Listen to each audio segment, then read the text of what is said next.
And with that, I'm going to turn it over to our first speaker, Dave Vennergrun, the Vice President of AI and Data Insights with GDIT. Thank you. Good afternoon. Thanks for joining us. Can you all hear me? All right, good. I promise not to shout. It's really a pleasure to be here today to share our thoughts on achieving missions insights using AWS AI services. My name is Dave Vennergrun. I head up our AI and Data Insights practice in our CTO organization. So I have the ability to see across all of our divisions and Intel and federal civilian. So it's really interesting to see these patterns, design patterns emerge. I also head up a community of interest, and we have over 600 practitioners at GDIT who actively get together to talk about AI and data insights. I'm really happy today to have with me my left hand and my right hand man, Mike Kurland. He's one of my senior solution architects on our team. Mike, why don't you take a moment and introduce yourself, please? Well, thank you. Yes, so I am part of Dave's team as a solution architect. I actually wear many hats in that role. And the normal gig doesn't include speaking in front of a fine group such as yourself. So please bear with me. But I do act as a solution architect, as a data engineer, as a data scientist. I came to GDIT, and to the federal government space after an almost 30-year hiatus, helping to implement smart meter and smart grid systems, which led me into the analytics area. I really view this space as, particularly in the federal space, as a very exciting time. Federal government is very underserved in this area, and I think that we have an opportunity to do some great things. Yeah, thanks. Mike is a really good presenter. He's being humble, so don't compare me to him, please. All right, next slide, please. Yes, what we're going to talk about, a little bit about GDIT, in our relationship to AWS. We're going to talk about mission insights, give you some use cases, sort of lock that in, so when we say mission insights, you know what we're talking about. Tell you a little bit about our solution, which is completely AWS cloud native in its architecture. And then ended a little bit with a story of how we get to building these solutions, how we approach customers who have a lot of mission, a lot of data, a lot of needs, but they're looking for some help in putting a plan together or a roadmap. And if we have time, we're shooting for about 45 minutes, so we'll leave 15 minutes for Q&A. So think about your questions as we go along. Let me start by saying we're really proud to be recognized. GDIT has been recognized as a global public sector partner this year in 2021. And most of that credit goes to John Grimm, who's sitting in the audience here. John just tried to sneak in. Good job, John. Because we are customer obsessed. And we have over 400 certified AWS engineers, 50,000 EC2 images under management, and we're making the big move up the stack to cloud native services and solutions. Next slide, please. Our competencies are listed here. I won't read them all for you, but we're really proud to have this set of capabilities that we can offer to our federal and our local and our state customers. Next year, I hope to see that bottom right with machine learning and AI. So we'll get that. Oh, Samir's here too. Shout out to Samir. Didn't recognize you with your mask. He's really the guy who got this done for us. So Samir, good job. All right, so a little bit about GDIT. I said before that I had the honor or the ability to see across our divisions because we're in our CTO office, part of growth, and so we get to experience what's happening on our programs, see where people are and what kind of innovations might be useful to the programs. But we also help support winning new business, right? And you understand how that goes. Meeting customers, shaping opportunities, evaluating emerging technology. And we do that across the AI segment, but in these divisions, right? So GDIT delivers cutting-edge solutions in defense and across the federal civilian space. You'll hear us talk about CMS and IRS and FDA and some of the more scientific federal civilian agencies in the healthcare space, CDC, NIH, FDA again, and other research-oriented science applications. Our national security is homeland defense as well as intelligence. And finally, our state and local business bring these kinds of solutions to problems like Medicaid, Medicare, Medicaid performance, Medicaid fraud detection, Medicaid payments, and healthcare analytics. Next slide, please. Yeah, so why are we here? So our team is really all about expanding the reach of intelligence and promoting GDIT's AI capabilities across all these divisions. And we focus in 5 primary areas. Machine learning is where most of our AI work is done, but we have a long tradition of natural language processing, and we're seeing a huge growth in that area, mostly driven by the word embeddings that deep learning architectures have brought forward. So we're taking advantage of that on top of our history with entity extraction. Deep learning has also revolutionized computer vision. And we'll talk a little bit about one of the programs that we developed using pre-trained image classifiers and how successful that was. And then the last 2, intelligent automation, take AI and move it and combine it with RPA, and you have the ability to do complex work streams and to do them in an automated fashion, saving time and energy. And finally, cognitive agents is a specialty that our customer care centers, our help desk business offers through, to automate that process through Amelia and other cognitive agent services. Next slide, please. Yeah, so if you want to learn more about this, come and see us in 607. All right, so mission insights. What are mission insights? Why don't we start with you, Mike? Okay, so what we're showing here is something that really depicts a common challenge that we see time and time again. Our customers are sitting on a pile of data. This could be, generated from their transaction systems, from their operational systems, from their sensor systems. The data could come from, within their agency, from other agencies. It could come from commercial sources. So for, example, in the satellite space, now there's third-party companies that can provide, highly granular overhead imagery.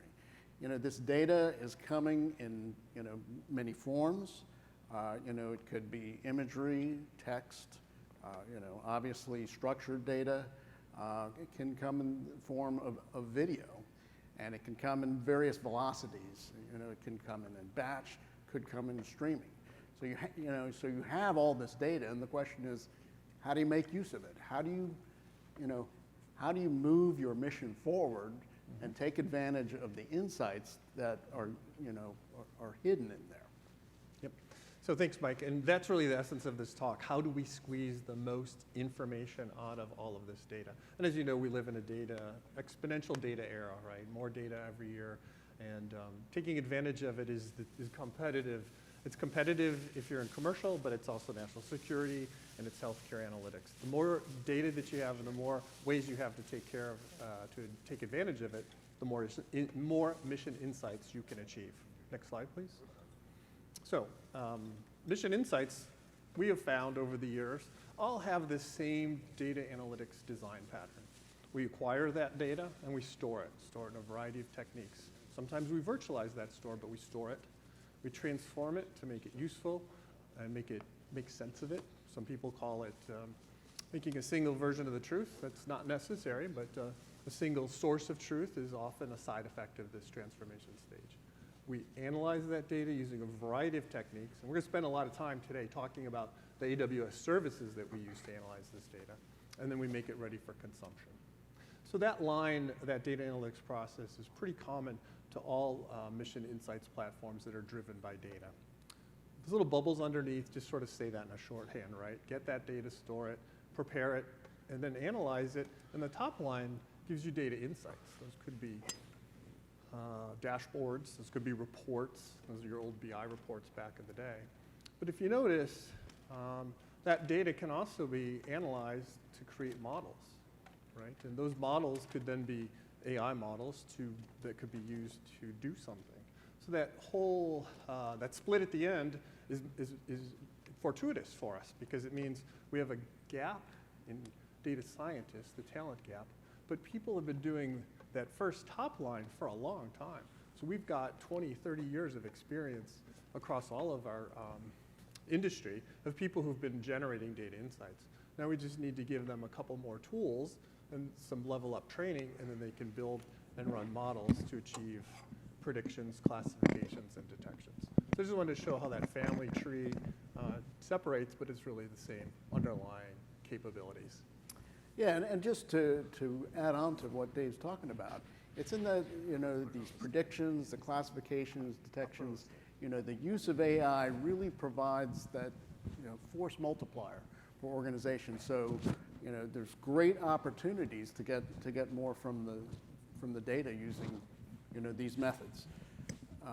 Yeah, clearly in automation, right? The data insights typically takes a human to look at it and make a plan and strategize, whereas the automation that you get from models and classifications can be put into a production system. That's right. You can make, better decisions. If you can predict something, predict what the future holds, you can make a better decision, use your resources more efficiently, more effectively, achieve better mission outcomes. And really that's what it's all about. And I view the convergence of, this deluge of data that we've spoken about, cloud technology and open source, the convergence of those is really creating a target-rich environment, particularly in the federal space. I view the federal government, as compared to the commercial space, to be very underserved, in terms of leveraging these technologies. And so, we at GIT have a history of delivering solutions, that, apply these technologies and achieve, the insights that help, the federal government operations work more effectively. Perfect example, if you look at, just the overhead imagery, open source imagery, material on the internet, that is available to our intelligence analysts, it's far more than, that highly trained but limited size analyst population. But using natural language processing, image detection, classification, all of a sudden now, you can use this technology as a force multiplier and, make our federal security teams more effective. Other examples, we will talk more about this in the Center for Medicare and Medicaid Services, and other federal agencies providing benefits.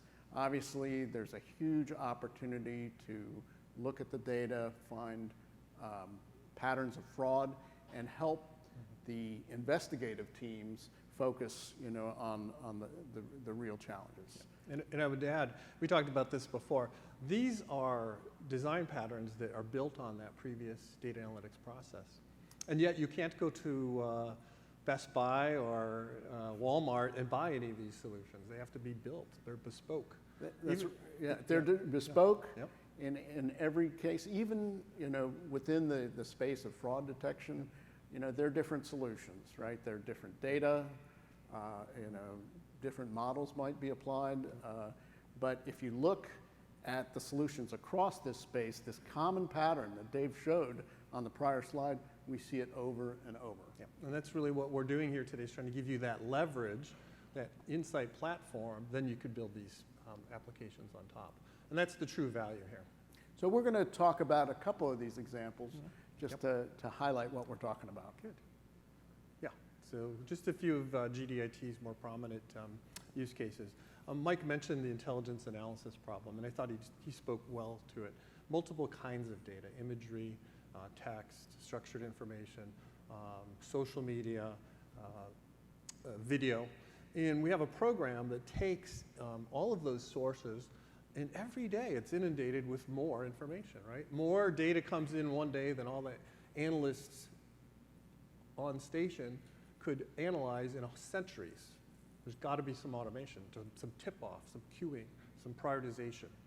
So what they've done on this team is build a program that ingests through open source and some AWS services and finds the core information of interest to a particular analyst and brings it up to them in their morning with their morning coffee, if you will. Think of it as a Google page or maybe an inbox that has things you should look at.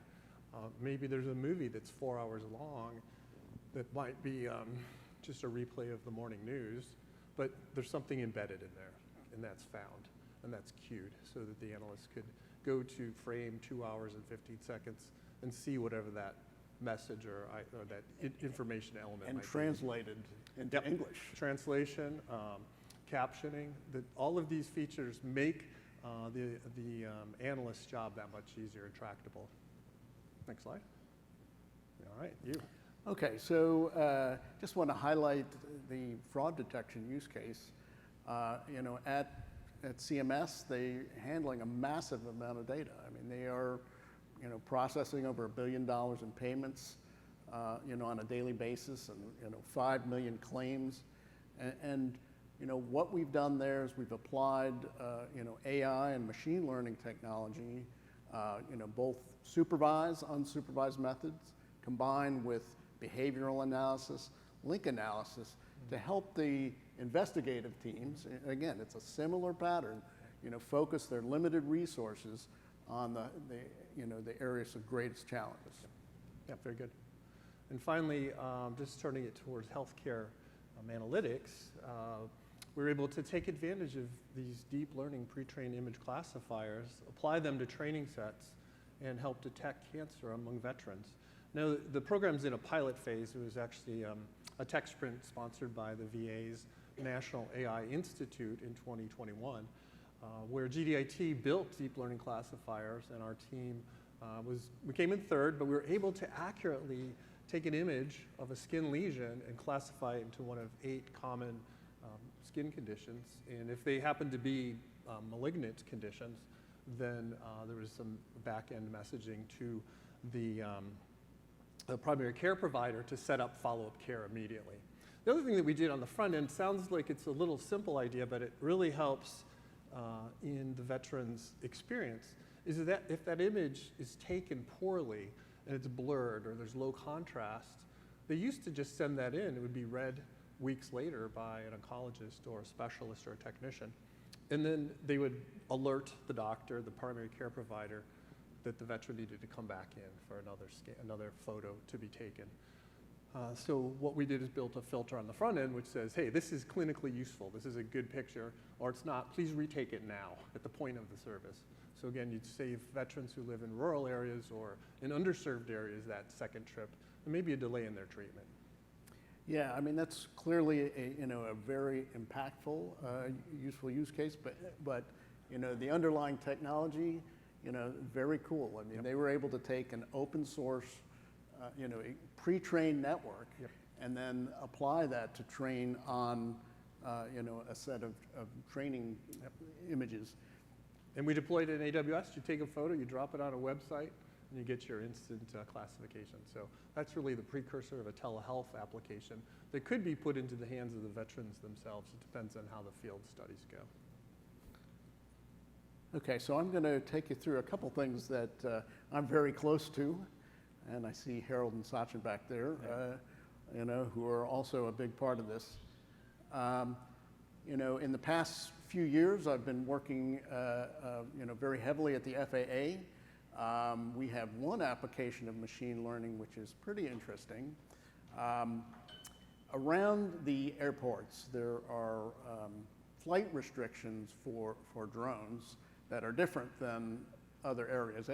Places outside of airports, the drone flight ceiling is always 400 feet. Around airports, they set it at lower levels. But you know, in the past, they had expert controllers say, you know, I think this area is 50 feet ceiling, this area is 100-foot ceiling, you know, whatever, which is great. These are very experienced, you know, expert controllers that generally know things, you know, very well. But the problem was you get 5 of these controllers in a room and you get 5 different answers. So, you know, we were brought this problem and said, you know, could we apply, you know, big data machine learning methods to these? And so what we did is we built a little prototype. We said, you know, here's what we can do taking all the massive amount of flight data that the FAA has collected. And we were able to see, using big data methods, where the planes fly and, at what density, and then based on that, determine what the risk of flying a drone was, at various altitudes. And so based on that, we were able to build a model, and it can be used to guide, the specification of those flight ceilings. We've also added machine learning to this because there are, out of the 848 airports, there are, some half of them which do not have telemetry, so you don't have the historical data to set these. But we identified a set of characteristics of, each of these regions around the airports, found the commonalities, and used machine learning to help predict what those flight ceilings should be, for these other airports. Very exciting. Okay, so what this shows is a little bit of the output. We took the FAA specified what what these, they call them, well, the cells around each airport, whether it be Dulles National or all of them, really. They're like 1 mile square blocks, 1 mile blocks. Yeah, and then we had to do, a bunch of processing. We get all the air traffic, records come in, you get an altitude, but it comes in what's called mean sea level. So we had to crunch it, figure out what the above ground level, and then we had to filter the data, and then we applied a set of risk calculations on that based on, the density of the drone traffic, or excuse me, the density of the fixed wing traffic, and also the expected density of drone traffic to determine, what is the risk of collision. And then based on that, those drone flight ceilings are calculated. So we did this in multiple stages. It starts at kind of, enhancing the data, filtering the data, and then finally in stage C, calculating, doing the final calculations. And Mike, a theme we're going to come back to later is you did this first as a proof, and then as a pilot, and then you got hooked into taking it to the EIM platform for production. That's absolutely right. Yeah. Yes, we did this, initially on a Hadoop environment, and we've moved it to an AWS EMR platform. It shows there, and we implemented Airflow to orchestrate the whole thing. But to your point, Dave, and the use of prototyping is what moves decision makers. Too often, projects get bogged down, when they take a long time to deliver results. When we do prototypes, we can show kind of, what is the art of the possible, and it gets the decision makers, excited, and it really starts the serious discussions. Okay, this is another thing we're doing at the FAA, and this is a data lake and data analytics platform that we've delivered, all based on serverless cloud-native technologies. It follows a classic, data lake architecture. We had, excellent assistance from our friends at AWS. And they're very excited about this. This is a environment that supports a public-private partnership between the FAA, the research community, and also various third-party companies. And one of the things we're able to do with this platform is we support a collaboration between these teams. In the past, they've had these systems that may have been installed by a single contractor, but as soon as they want to encourage collaboration, the things broke down. It's just hard to do. And what we're able to do is use the basic services of AWS. Starting with S3 lake formation, and we set up a processing pipeline, to encourage collaboration. We're able to set up separate isolated buckets so that some of our partners in this, they can get access to defined subsets of data, but they can't see anything else. We're using a range of services, including all the analytics tools, including Athena, SageMaker, but also the deployment tools as well. And I know that we want to. Yeah, no, if I could, I'd say I love these diagrams. This is the AWS worldview, right? These are their blueprints.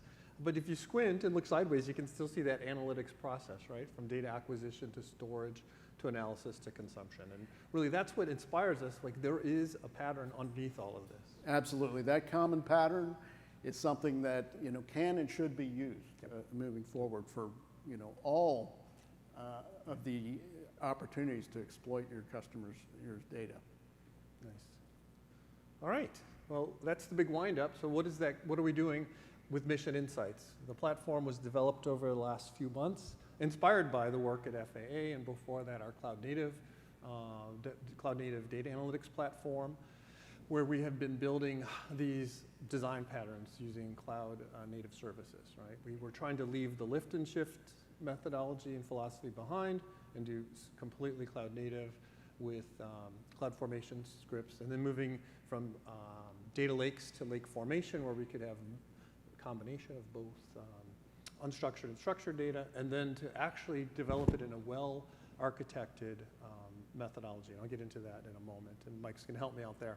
But the basic flow here is we're going to build this platform to take any kind of data, text, images, video, audio, structured data, and whatever comes next. It's not set up for IoT yet, but a large stream of producers should be able to be connected through the architecture. We should be able to scale that out.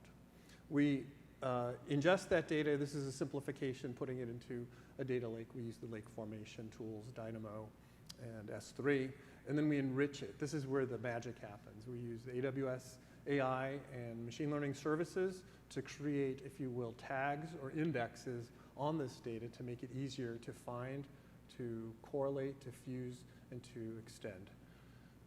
So that's the basic architecture of the platform. User interface is as needed, or whatever people decide they want to expose of those enriched elements. And we'll show you some examples of what we've done with the platform in the coming minutes. Okay, so this is just a depiction. As we've said, most of the analytics work that we're seeing follows a common pattern, and we've developed a reference architecture that kind of depicts it here. It always starts with getting access to the data, landing it, securing it, cleaning it. In some cases, applying a schema, structuring the data, transforming it, and then on the right, is to enrich that data using AI methods, and then at the far end, you have consuming applications, whether they be alerts or dashboards and the like. And what we've shown here, for our Mission Insights platform, is what is not gray are the services that we've actually implemented for this solution. And you can see, it's the same set that you see for data lakes, but also enhanced by AWS's AI services, comprehend, recognition, Kendra, and the like. Yeah. So this is sort of this is our checklist. What are we going to do next? What would we add? When we approach any opportunity, we use this reference architecture, but we wanted to show you here how that underlied our Mission Insights platform. Next slide. Yeah. So now we get into the really wild colors. I'm going to give credit to the team who built this, Matthew Schroeder, Mike Parks, Rick Dunn, Mike be here. They did a terrific job. We're still working on their graphic skills. So we're going to get this into that AWS Blueprint. You just give us a few more moments.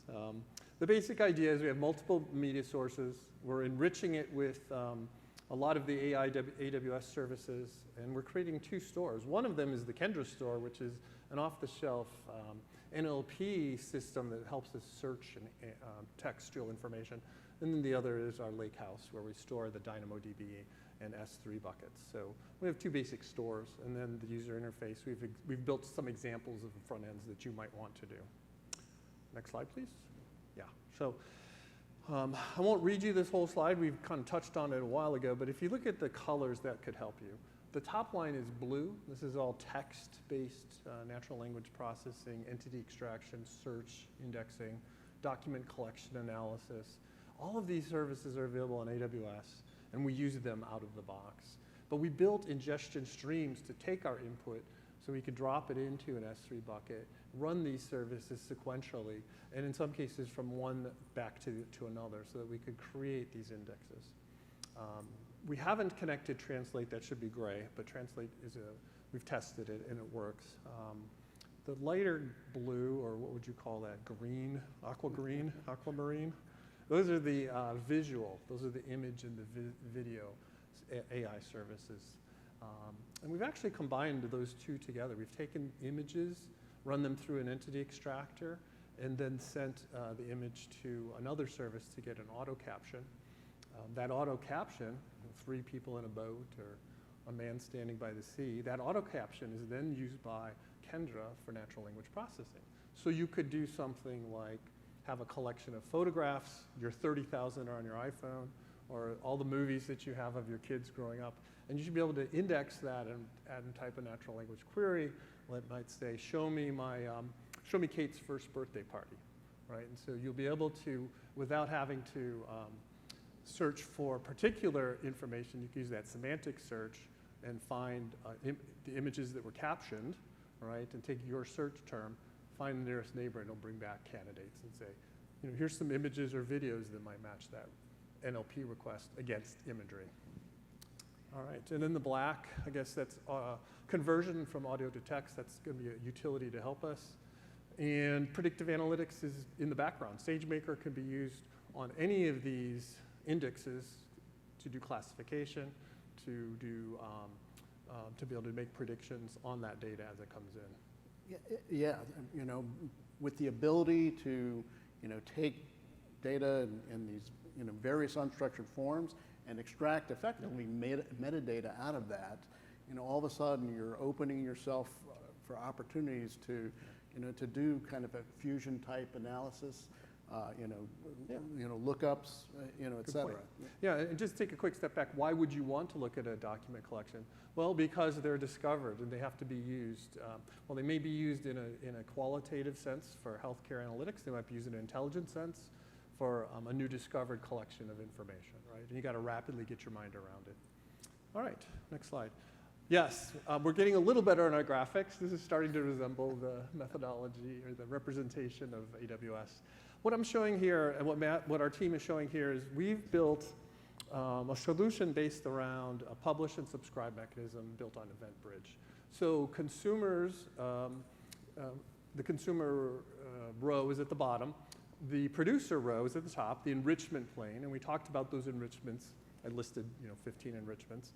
So as information comes in and it's stored through to our data lakehouse and to DynamoDB, there's subscribers that can look at that data and then create enrichments, pop those back into the DynamoDB. And then there's consumers who can subscribe to those and do what they want, maybe string together 2 or 3 transformations, or maybe just consume it into a dashboard or another storage unit. So it's kind of hard to see, but that's our basic architecture. What I want to show you here is a user interface that we put together that takes advantage of some of the core services. This is a working demonstration. Come to our booth if you want to see it. Here I am typing a query that says nothing. It's not a question. It's just doing a search on deep learning networks in image classifiers.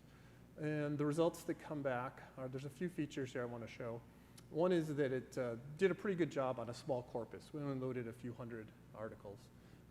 And it's ranked them by relevance. You see the thumbs up, thumbs down.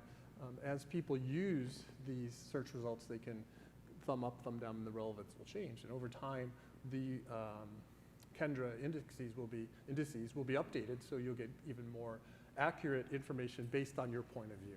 So however you're using this data collection, whether it be for intelligence or research or healthcare or fraud detection, you might use it in a slightly different way, so the relevance would be slightly different.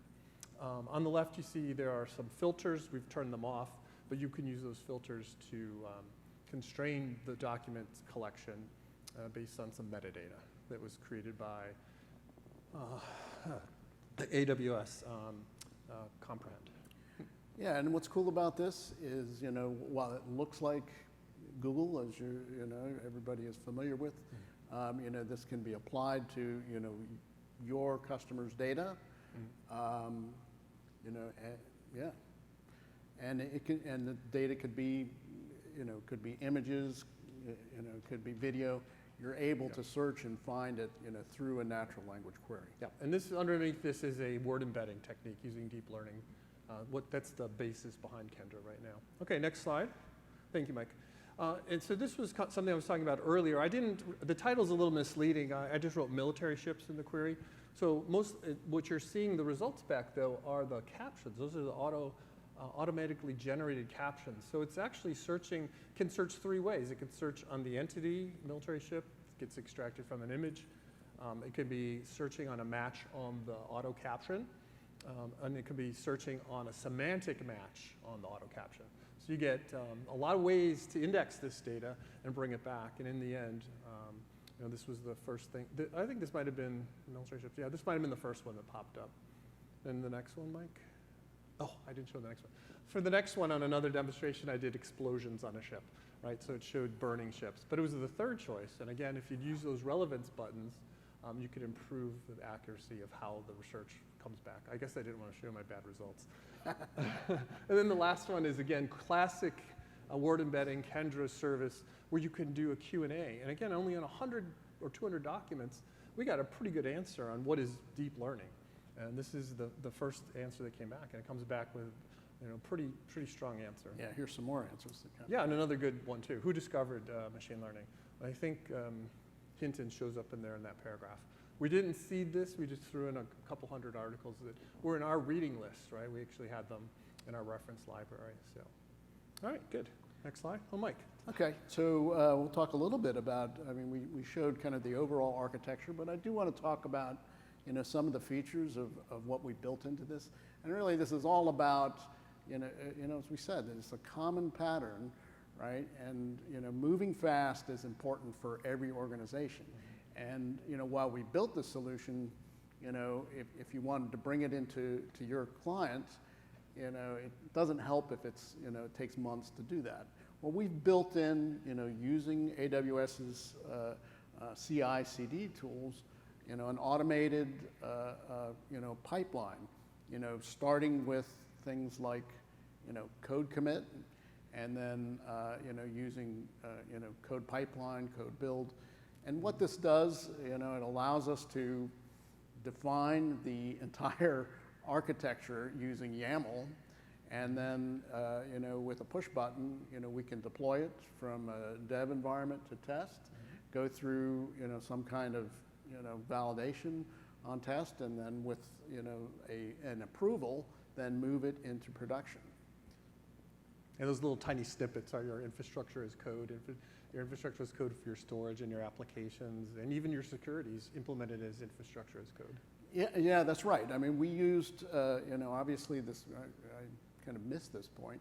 Obviously it uses CloudFormation, but we also used the serverless application model, which is many of you may know, it's kind of a higher level of abstraction on top of CloudFormation, and it allows you to take things like your Lambda functions, the security policies, roles associated with that, and the API. And these things are kind of very tightly coupled, and you want to deploy them together. And with this pipeline, you can do deployments in a very safe and quick way. And if it gets torn down, you can build it right back up. That's right. All right. Okay. Dave touched on this. We used EventBridge. EventBridge is how we kind of link the various services together. We publish all our enrichments through EventBridge, and that allows us to add additional enrichments on top of that. In addition, because EventBridge, will allow, our customers to read those events and act on them. In addition, in the other direction, our customers could publish events to that for us to operate on. Yeah, it makes it really nice for teams to share maybe their intellectual property. Maybe they've got a similar but different problem set, but they have a utility or a service that we could bundle, or excuse me, we could not bundle, but publish and make available for the larger platform. Yeah, so let me just kind of summarize, some of the innovations we put into this prototype or into this platform that, when you want to take it to your customers, as a prototype, these are things you can take advantage of. Well, we talked about the CI/CD pipeline, and the use of infrastructure as code.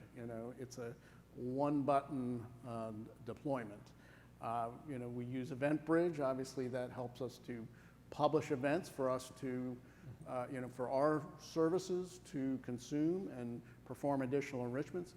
It also allows our customers to come in and consume those events for their applications. In addition to the code pipeline, we also have a data pipeline for all the cleansing and transformation of the data. And this is all implemented on top of a zero trust architecture, based on IAM and Cognito for identities. It's all completely serverless, and we showed you all the different services that we employ. Yeah, we didn't mention Glue in much detail, but I'll just add a point about it. We're using Glue 2 or 3.0 just came out, which has this really nifty ability to recognize evolving schemas. So as, say, an engine that's going to do label detection in imagery, as it gets updated and it creates a new field, maybe AWS is going to add an auto caption, that schema for that object would blow up a normal data pipeline, right? But with Glue, it'll be able to absorb that evolving, that growing schema or contracting schema, and be able to take advantage of it and put it into our lake formation. So we don't have to, in the old days, everything was brittle, right? We didn't know what we were getting, how we were getting it, and how much of it, and where to store it. But those days were free from that, and Glue's really the vehicle that helped us do that. Yeah, you're right. We didn't talk much about Glue. I personally think it's a great tool. It's got EMR really under the surface, but instead of all the challenge it takes to deploy EMR, you just write your Spark code, you put it on Glue, and it runs. And you can, it could be batch or streaming applications. Yeah. Really a fantastic tool. All right, well, I'll wrap it up. Again, keep your questions in mind. We're leaving time for questions. This Mission Insights platform really implements that pattern. It does it using some of the latest and greatest design principles from AWS. And we do that for a purpose. We want it to be extensible, we want it to be scalable, and we want it to be able to grow as new features are added to the AWS AI libraries. We can extract more data, more information, more content with these AI services, either singularly or string together. We can adapt to a wide variety of missions. So use the platform. Think of this framework as a platform on which you can build your applications. And because it's serverless, it's highly scalable. Yep. All right, good. All right, let's take a left turn. So sometimes we come into, just put the title back up just for 1 second. So we've created this discovery methodology, right? Sometimes we come into customers who have a really difficult mission and they have a lot of great data and they're not quite sure which tools they should use, right? Should I use Kendra or Comprehend? Or they might say, should I use AI or NLP? Or they might say, should I use DevOps? Or they're just asking really good questions. How do I leverage my data to meet the mission? But they often aren't sure which tools or which tools in the tool set to use. Should I grab the screwdriver or the hammer? How do we approach it? Yeah, right. So what we do is we have these workshops. We call them workshops to build strategic data analytic roadmaps. And it's really a backlog of what analytics they might approach first, second, and last. So let's show them a little bit of the detail there. Yeah, so it's a pretty straightforward process. We've done it a lot across our customers, either existing customers or customers we're trying to impress. So we do it before, as part of the proposal process. But the basic steps are right here. You got to know the mission. What is their job, or what are their pain points? We like to sometimes say, or what are things they want to do that they've never done before? What are their innovations? And then we look at the data assets. Recently, with the advent of RPA, we might want to look at their processes as well, their process assets. But we want to review those assets and then identify the right analytic.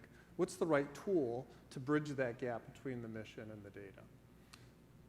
So we sit down, we have a workshop. It could be a 4-hour morning session or two sessions, depends on how many voices and points of view and missions are represented and how diverse the data sets are. But generally speaking, we come up with a list and we rank all of these analytics, and we'll say, hey, you should use a dashboard. You might consider a dashboard for this. You might consider a classifier for that, or a machine learning technique for this, or better data preparation tools. So we cover the whole space, and then we rank them. And we rank them just real simple. How much business value do they think it's worth in strategic value and political value? And then we say, how much is it going to cost to build this? Is this easy or hard or medium, right? Is it even viable? Yeah, can you even do it? Yeah, Do you have the data to support it? Yeah, so then you do a little math, and then you come up with a backlog. And then hopefully you convince them to start doing proofs and pilots to work off that backlog. And in a nutshell, that's our strategic analytics discovery method. Right. And so, having a methodology for doing this, Yep. I mean, yes, it's simple, but it does help the executives to see where's the value, and they see that, it is possible. Yep. And once they've determined, here's the ranking of our analytics, these are the ones that we want to tackle first, as I've said, the greatest advantage is to really jump in and do prototypes. So we'll take that, those best opportunities, the ones that are of highest value, that are most easily done, and then we'll work to deliver prototypes very rapidly. The key is showing results to the decision makers as early as you can. Yeah. And what we're showing here is kind of a basic methodology for doing prototypes. For those data scientists in this group, they might recognize it looks very similar to what was called the CRISP-DM methodology, Yep. which was basically a data mining methodology. And it's really about, you get the data, you kind of mess with it, clean it, figure out what you have, how complete is that, what, are there correlations in there? Yep. Is it relevant to your problem? You compile all this into the model, and the wonderful thing is, there's all these various classification, regression models, available open source.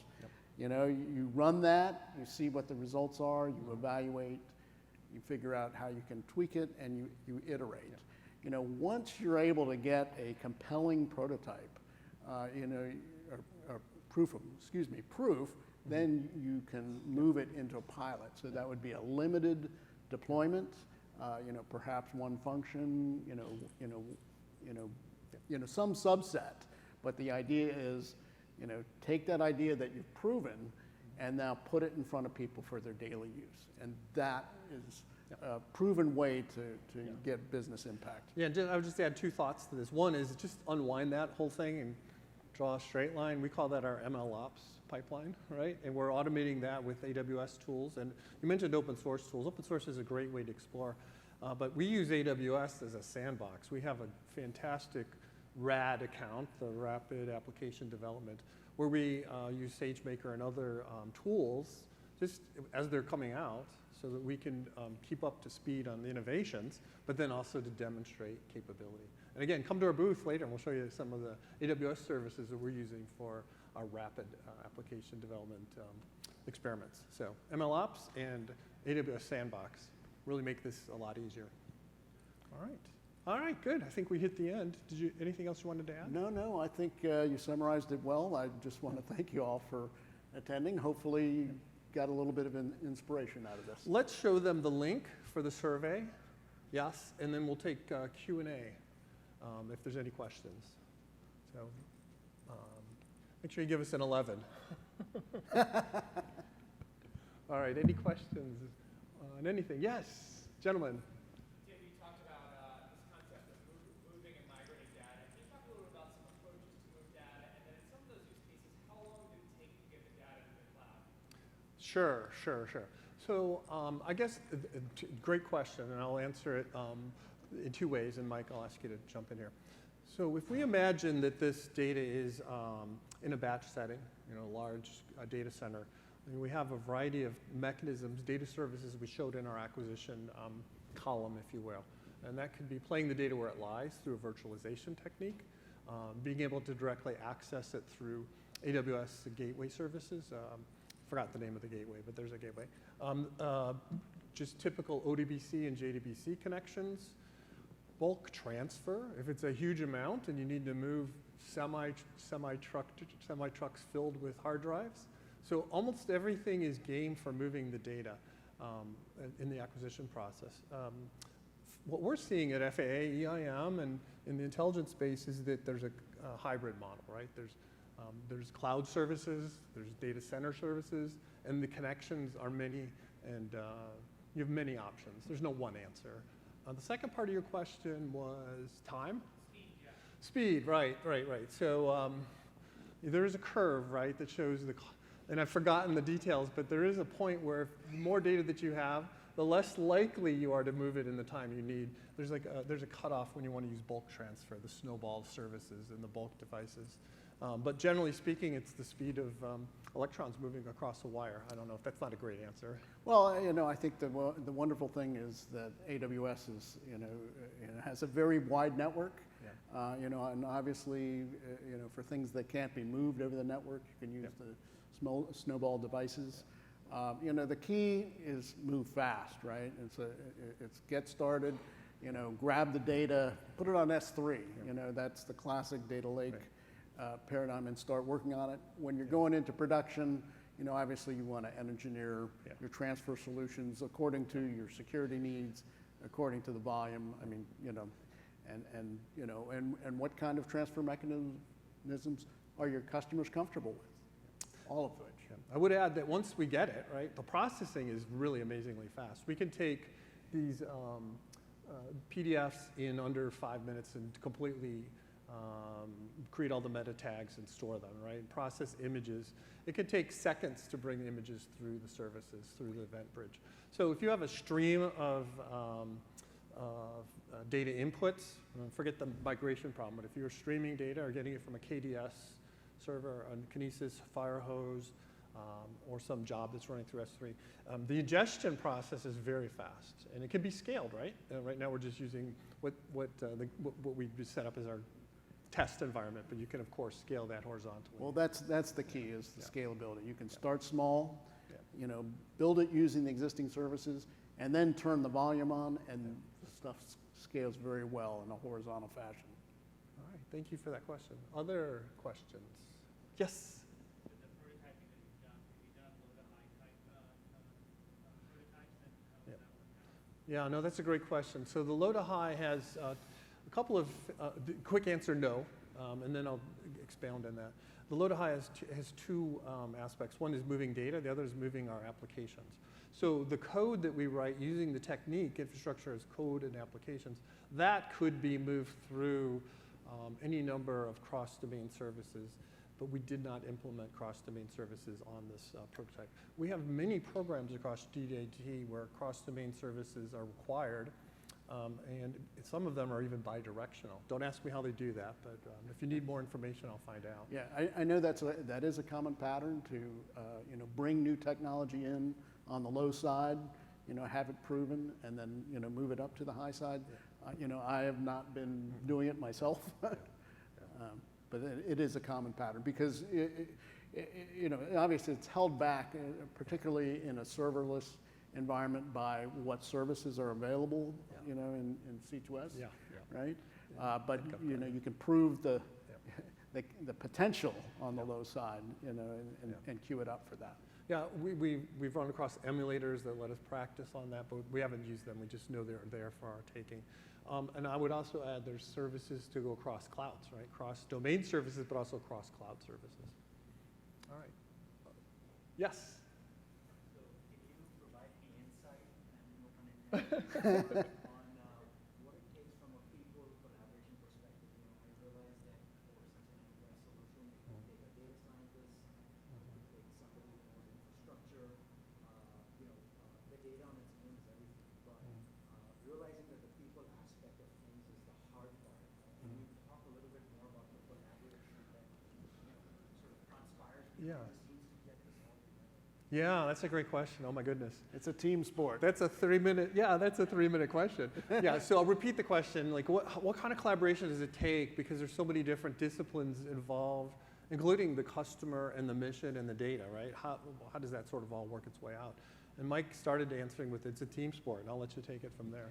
Yeah, it's a team sport. I mean, I'm fortunate enough to have seen sort of various sides of it, but you need infrastructure people, you need database people to, the people that understand the data. You need data engineers, people that are skilled in SQL and in transforming the data into a form you need. And then you need the data scientists. And these are all informed, by, people who are effectively business analysts, right, that know the customer's problems. So you have this wide spectrum of people from the infrastructure side all the way up, to the business side. And it's a continuum. And there are people that, have one or more of those skills, and, you're lucky when you get them because they can solve multiple roles. Yeah, I agree. I think that's really good on the implementation side. I think on the initiation side, those workshops I spoke of, we really want the mission owners in the room, the people who have to account to somebody, right? They're not getting enough checks out on time. They're not getting enough analysis done on time. We really want the systems owners of the data, right? These are the things we have today that could serve as data sources. Oh, and by the way, here's some forays of things we've tried. So, don't go down that road again. It worked or it didn't work. So those two, people who have the mission, people who have the data, and then our team, the data scientists, those three groups really work well at creating the initial backlog, and then the pilots and proofs, we talked about how we build those. What does that mean? That means we have to engender, those solutions have to be consumed and Integrated. evangelized. Yeah. Yeah, go ahead. Yeah. Yeah, they'd be evangelized by the mission owner. It can't be us. It has to be the mission owner who says this is doing something useful. It has to be the data owner who says, hey, I can't do this with my current infrastructure and approach and team. They're doing something useful, right? Sometimes we come into an organization and they said, that's really good, and then they take it on, which is fine, right? They're moving the mission forward, and they're using the tools and techniques we may have recommended, but they've got the staff to do it. So that often happens, and we're consultants, but they're the implementation team. Yeah. Not a 3-minute question, but great Yeah, answer. yeah. All right, good question. Yes. Yeah. Yeah.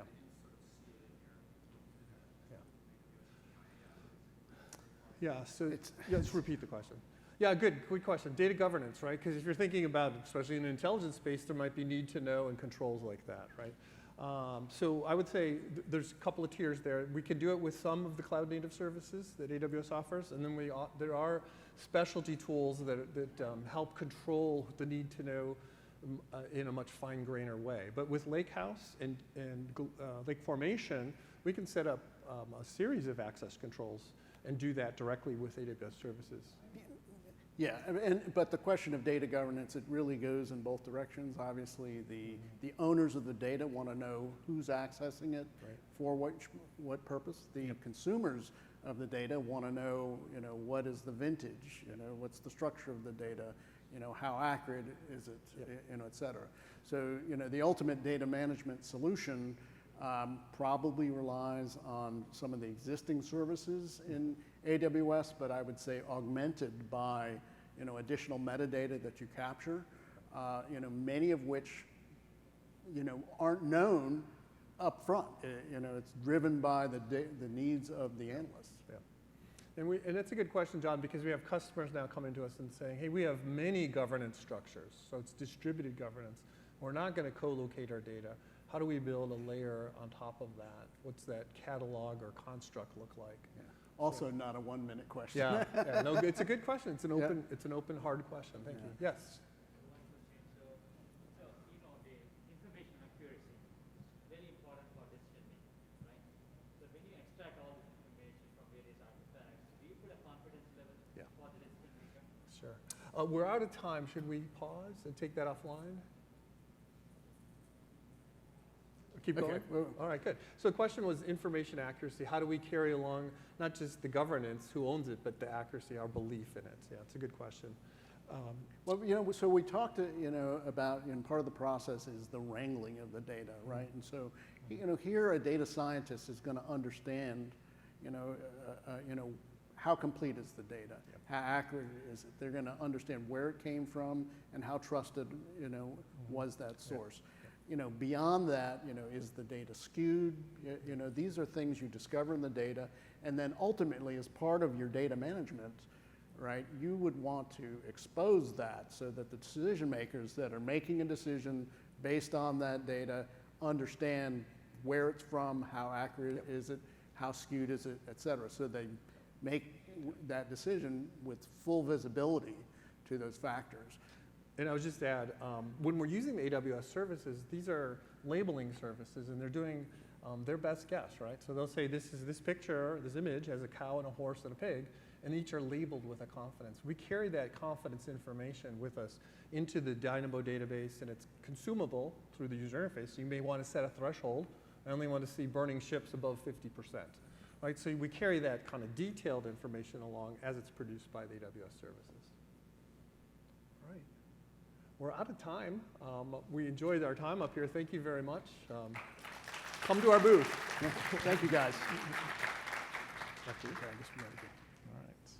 Leave that there.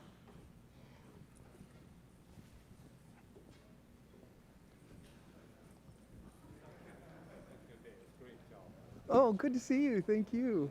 Yeah, it was a great. It was wonderful.